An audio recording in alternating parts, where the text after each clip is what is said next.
təhlükəsizliyi ərzaqların keyfiyyətli tərkibi və onların insan sağlamlığına zərərsizliyi ilə bağlıdır. Bu problem yalnız Azərbaycana aid deyil, bütün dünyada mövcuddur.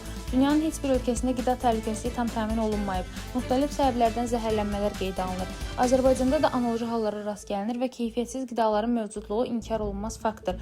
Bu fikirləri mətbuata açıqlamasında Azad İstehlakçılar Birliyinin sədri Eyüp Hüseynov deyib. Onun sözlərinə görə rəsmi statistika ilə real vəziyyət arasında uyğunsuzluqlar müşahidə edilir. Məsələn, bəzi mənbələrdə qeyd edilən zəhərlənmə halları beynəlxalq göstəricilərdən xeyli aşağı göstərilir. Bu isə statistik uçotun qeyri-dəqiq aparıldığını göstərir. İnsanların müraciətləri, onların qeydiyyata düşüb-düşməməsi məsələləri açıq qalır.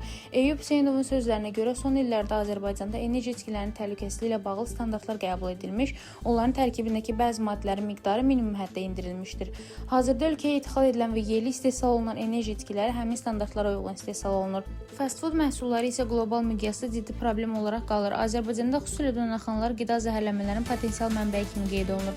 Zəhərlənmələrə səbəb əsasən ət deyil, uzun müddət açıq havada saxlanılan soslar, xüsusilə mayonezdir.